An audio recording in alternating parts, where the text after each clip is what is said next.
ദൈവത്തിരുനാമത്തിന് മഹത്വമുണ്ടാവട്ടെ. Bible റീഡിങ്ങിൻ്റെ പ്രോഗ്രാമിൽ സംബന്ധിക്കുന്ന എല്ലാവർക്കും കർത്തൃനാമത്തിൽ സ്നേഹ വന്ദനം. മത്തായിയുടെ സുവിശേഷം 1-ാം അധ്യായം മുതൽ നമ്മൾ വായിച്ച് പഠിച്ചുകൊണ്ടിരിക്കുകയാണല്ലോ. 13 അധ്യായങ്ങൾ വരെ വായിച്ചു കഴിഞ്ഞു. നാളെ 14-ാം അധ്യായമാണ് വായിക്കേണ്ടത്. നിങ്ങൾ വായിക്കുക. ഇന്ന് അല്പസമയം ഞാൻ നിങ്ങളുമായി പങ്കുവയ്ക്കുന്നത് മത്തായിയുടെ സുവിശേഷം 4-ാം അധ്യായത്തിൻ്റെ 1 മുതൽ 11 വരെയുള്ള വാക്യങ്ങളാണ്. നമ്മുടെ കർത്താവ് നേരിട്ടതായ പരീക്ഷയാണത്. വിശുദ്ധ ലൂക്കോസിൻ്റെ സുവിശേഷം 4-ാം അധ്യായം 1 മുതൽ 12 വരെയുള്ള വാക്യങ്ങളിലും ഇതേ പരീക്ഷകൾ അവിടെ രേഖപ്പെടുത്തിയിട്ടുണ്ട്. സ്നാപക യോഹന്നാനാൽ സാക്ഷ്യം പ്രാപിച്ചു, ദൈവപുത്രന് സാക്ഷ്യം പ്രാപിച്ച കർത്താവ് നേരെ പോയത് മരുഭൂമിയിലേക്കാണ് പിശാചിനാൽ പരീക്ഷിക്കപ്പെടുവാൻ. എന്തിനാണ് കർത്താവ് സ്നാനമേറ്റ ഉടനെ തന്നെ, ദൈവപുത്രന് സാക്ഷ്യം പ്രാപിച്ച ഉടനെ തന്നെ തൻ്റെ പരസ്യമായ ശുശ്രൂഷ ആരംഭിക്കുന്നതിന് മുൻപ് എന്തിന് മരുഭൂമിയിൽ പരീക്ഷിക്കപ്പെടുവാൻ പോയി? മനുഷ്യനായി ജനിച്ച എല്ലാവരും കർത്താവ് നേരിട്ടതായ 3 രീതിയിലുള്ള പരീക്ഷകളെ അതിജീവിക്കേണ്ടവരാണ്. അതെങ്ങനെ അതിജീവിക്കാൻ പറ്റുമെന്ന് ആദ്യമേ കാണിച്ചുകൊണ്ടാണ് കർത്താവ് തൻ്റെ ശുശ്രൂഷ ആരംഭിക്കുന്നത്. ആദ്യ മനുഷ്യനായ ആദമും ഹവ്വയും ഏദൻ എന്ന പർദീസായിൽ ഈ 3 പ്രലോഭനങ്ങളിലാണ് അവർ വീണുപോയത്. പിശാച് വന്ന് അവരോട് പറഞ്ഞു, ഉൽപ്പത്തി പുസ്തകം 3-ാം അധ്യായം 6-ാം വാക്യം, വൃക്ഷഫലം കാണാൻ ഭംഗിയുള്ളതും തിന്നാൻ രുചിയുള്ളതും ജ്ഞാനം പ്രാപിപ്പാൻ കാമ്യവുമെന്ന് കണ്ട് സ്ത്രീ അത് പറിച്ചു തിന്നു, തൻ്റെ ഭർത്താവിനും കൊടുത്തു എന്നാണ് നമ്മൾ വായിക്കുന്നത്. ഇത് ശാരീരികവും മാനസികവും ആത്മീയവുമായ 3 തലങ്ങളിലുള്ളതായ പ്രലോഭനമാണ്. മനുഷ്യൻ ഈ 3 തലങ്ങളുടെ സംയുക്ത സമ്മേളനമാണെന്ന് പൗരസ്ത്യ പിതാക്കന്മാർ പറയുന്നു. ശാരീരികവും ബൗദ്ധികവും ആത്മീയവുമായ 3 തലങ്ങൾ മനുഷ്യനിലുണ്ട്. പരിശുദ്ധ ത്രിത്വത്തിൽ പിതാവും പുത്രനും പരിശുദ്ധാത്മാവും ഉൾക്കൊള്ളുന്നത് പോലെ മനുഷ്യന് ഈ 3 തലങ്ങളുണ്ട്. ഈ 3 തലങ്ങളിലും നമുക്ക് പ്രലോഭനങ്ങളെയും പ്രകോപനങ്ങളെയും നേരിടേണ്ടി വരും. ആ വൃക്ഷഫലം കാണാൻ ഭംഗിയുള്ളത് എന്നുള്ളത് അതാണ് കൺമോഹം. ഇതാണ് വിശുദ്ധ യോഹന്നാൻ ശ്ലീഹ 1 യോഹന്നാൻ 2:16 പറഞ്ഞു, 3 രീതിയിലാണ് പാപം നമ്മെ സ്വാധീനിക്കുക: ജഡമോഹം, കൺമോഹം, ജീവനത്തിൻ്റെ പ്രതാപം. ജഡമോഹം, കൺമോഹം, ജീവനത്തിൻ്റെ പ്രതാപം. കാണാൻ ഭംഗിയുള്ളത് എന്നുള്ളത് കൺമോഹമാണ്. തിന്നാൻ രുചിയുള്ളത് എന്നുള്ളത് ജഡമോഹമാണ്. ജ്ഞാനം പ്രാപിപ്പാൻ കാമ്യമെന്നുള്ളത് ജീവനത്തിൻ്റെ പ്രതാപമാണ്.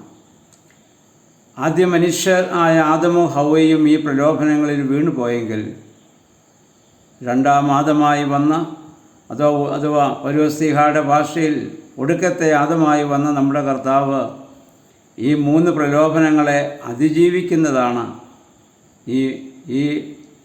ഈ പരീക്ഷ എന്ന് പറയുന്നത്.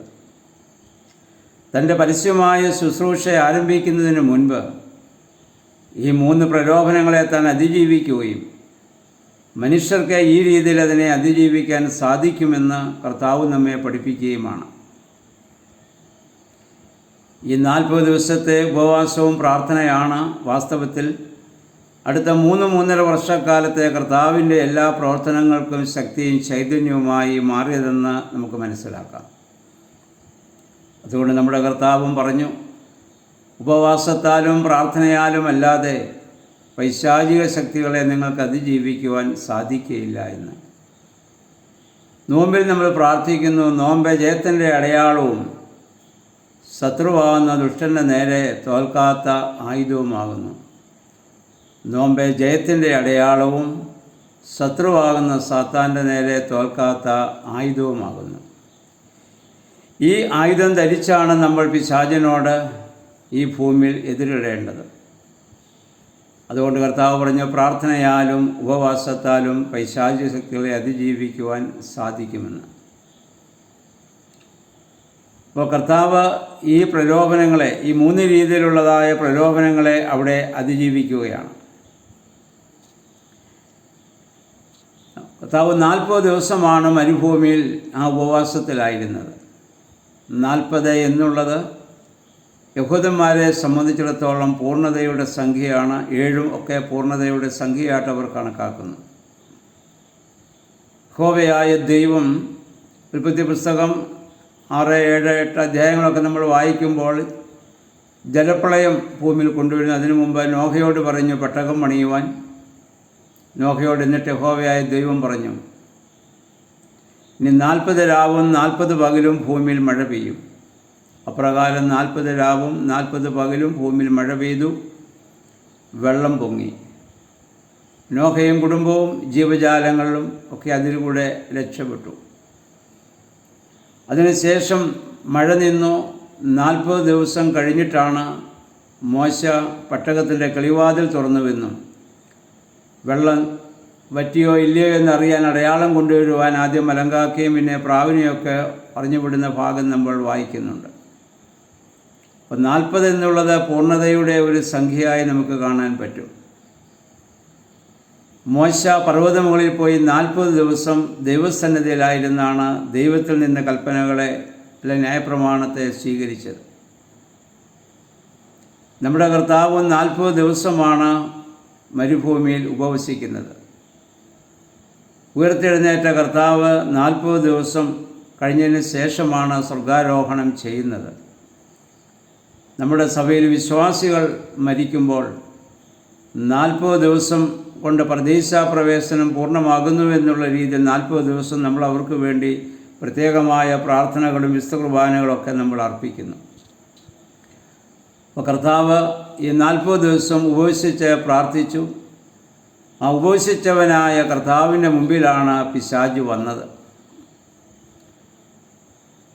എന്തുകൊണ്ടാണ് ഉപവസിക്കാത്തവൻ്റെ മുന്നിൽ പിശാച് വരാത്തത്? അത് അവൻ്റെ കൂടെ തന്നെയാണല്ലോ.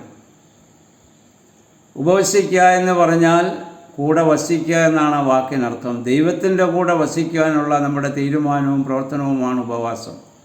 അപ്പോൾ അതിൽ നിന്നാണ് നമ്മെ പിന്തിരിപ്പിക്കുവാൻ, പ്രലോഭിപ്പിക്കുവാൻ പിശാച് വരുന്നത്. അതുകൊണ്ട് കർത്താവ് പൂർണ്ണ മനുഷ്യനും പൂർണ്ണ ദൈവവുമാണ്. പൂർണ്ണ മനുഷ്യൻ എന്ന രീതിയിൽ കർത്താവിനെ പരീക്ഷിക്കുവാൻ പിശാച് യേശുവിൻ്റെ അടുക്കൽ വരുന്നു. ഈ പരീക്ഷ എന്നൊക്കെ നമ്മൾ പറയുമ്പോൾ 2 രീതിയിലുള്ള പരീക്ഷകൾ ഈ ഒരു വിശ്വാസിക്ക് നേരിടേണ്ടി വരും. ഒന്ന്, ദൈവത്തിൽ നിന്നുള്ള ചില പരീക്ഷകൾ നമുക്കുണ്ടാകും. പിശാചിൽ നിന്നുള്ള പരീക്ഷയും നമുക്കുണ്ടാകും.